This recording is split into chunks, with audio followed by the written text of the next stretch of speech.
Over night turn అయిపోయాడు. ఆయన నాకు 25 ఏళ్ళప్పుడు వచ్చి మా ఇంట్లో, నేను ధవళేశ్వరంలో అసిస్టెంట్ ఎగ్జిక్యూటివ్ ఇంజనీర్గా పనిచేశాను, సివిల్ ఇంజనీర్. Okay okay. అప్పుడు మా ఇంటికి వచ్చి ఒక చిన్న మంత్రం ఇచ్చారు. నా గురువు నన్ను వెతుక్కుంటూ వచ్చారు. కాకపోతే ఏంటంటే మాకు రిలేషనే అవుతారు, మా బాబాయ్ గారు అవుతారు. ఇచ్చాక ఆ మంత్రం చిన్నది, ఇది చెయ్యి బాగుంటుంది అన్నారు. మనం అప్పటికే ఇన్ని పుస్తకాలు వేసుకుని చదువుతున్నాం. నేను చదవలేదు. 6 నెలల తర్వాత మళ్ళీ వచ్చాడు. చదివేవా అన్నారు. ఆల్వేస్ బీ ఆనెస్ట్, అది ఎప్పటి నుండి మాకుంది. చదవలేదని చెప్పాను. ఎందుకు అన్నారు. మీరు ఇచ్చిన చాలా చిన్న మంత్రం, do you want to know how much I know అన్న. ఈగో ఇక్కడెక్కడో ఉంది అప్పుడు. ఆయన సరే అన్నారు. ఇలా కూర్చోబెట్టి పుస్తకాలు వేసి, నవగ్రహ స్తోత్రం, ఆదిత్య హృదయం, మీనాక్షి పంచరత్న స్తోత్రాలు వరుస సగితను, ఈ పువ్వులు కూడా ఇలా విసిరేయడం. ఇప్పుడు అందరం చేస్తాం కదా. అవును కదా. రత్నసింహాసనం సమర్పయామి అని ఇలా కుర్చీ ఎవడైనా తలమై పడేస్తాడండి. చచ్చేది ముర్రో ఉంటుంది ఆవిడ.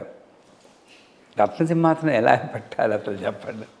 మీ వీడియో నేను ఒకటి చూసినప్పుడు మీరు ఎక్కడో పెద్ద రాయి మీద కూర్చున్నారు, కెమెరా ఈ యాంగిల్లో పెట్టారు, మీరు చక్కగా నవ్వుతూ ఆస్వాదిస్తూ చెప్తున్నారు. ఆ వీడియోలోనే అనుకున్నాను మీరు ఇక్కడ కూడా అలాగే ఉంటే మీరు చాలా ఆస్వాదిస్తూ చెప్తున్నారు ప్రతి మూమెంట్ని. That's really great. అంతే కదండి. నెక్స్ట్ మూమెంట్ నాది కాదు, మీది కాదు, ఇదే ఈ మూమెంట్లోనే ఉండాలి.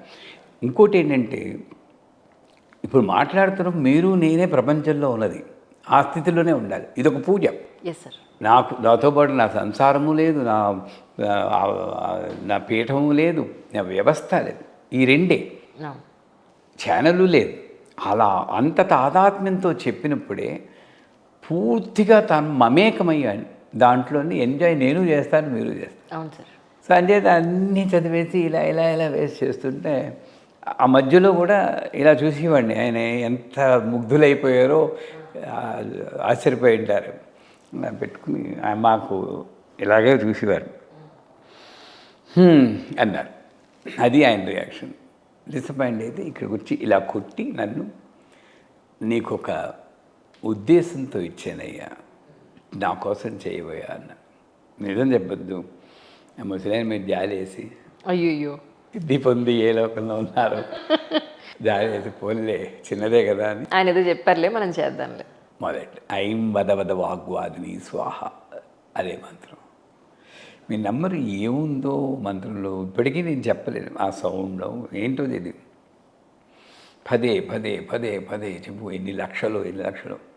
ఇప్పుడు నేను మాట్లాడుతున్నానంటే జీరో నాలెడ్జ్ యాక్చువల్గా చెప్పాలంటే. ఈ ఫ్లో అవ్వడానికి ఫెసిలిటేట్ చేసింది ఆ మంత్రం. ఎక్కడుండో వస్తుంటుంది ఇన్ఫర్మేషన్, అలా మాట్లాడుతుంటాం. తెలియని సబ్జెక్ట్ ఉండదు, ఏ సబ్జెక్ట్ ఉన్నా నాకు తెలుసు అన్నట్లే మాట. ఏంటి ఇప్పుడు తెలియడం అంటే ఎంత తెలుసా అన్నది అది వేరు, కొలమానం లేదు. అవును సార్, అవును సార్. ఆ ఫ్లో ఎలా ఉంటుందో అలా వెళ్ళిపోతుంది. అట్లాగా నా జీవితాన్ని మార్చి ఒక మామూలు మధ్యతరగతి కుటుంబీకుని ఇదిగో ఇక్కడ కూర్చోబెట్టేది మీ ముందు. సో ఈ ప్రయాణంలో మరి కష్టాలు లేవా అంటే బ్రహ్మాండమైన కష్టాలు ఉన్నాయి. అందుకే అందరూ అనుకుంటాను గురువులకి ఈ ఉపాసన చేస్తే నాకు కష్టాలు ఉండవని. మీ అందరికీ చెప్తున్నాను, ఏ ఉపాసన చేసినా కష్టాలే, అవేమీ తగ్గవు. హరిబ్రహ్మ రుద్రాలు కిందకు వచ్చి దిగేసినా ఏవి, మరి పురాణాల్లో కూడా అవే అయింది కదా. ఎందుకు తగ్గవంటే అంతే, అదొక ప్రోగ్రామాటికల్గా వెళ్ళింది. ఈ కారణం లేనిది కార్యము జరగదు. మనం చేసుకున్న కర్మే. Every action has got an equal and opposite reaction. Newton's third law చెప్తాం. నేను చేసుకున్నదే నేను వస్తుంది. కాకపోతే ఉపాసన వల్ల ఏమొస్తుందంటే కంప్రెస్ అవుతుంది.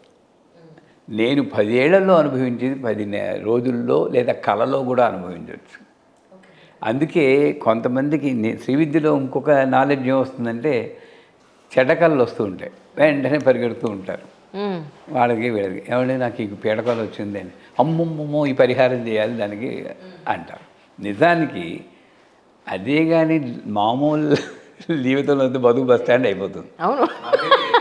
ఎంతో కరుణతో రే నిద్దట్లో అనుభవించేసి చేశాను రా అంటే నోరు మూసుకుని ఊరుకోక పరిగెత్తలేదు ఎందుకు చెప్పండి. నిజం.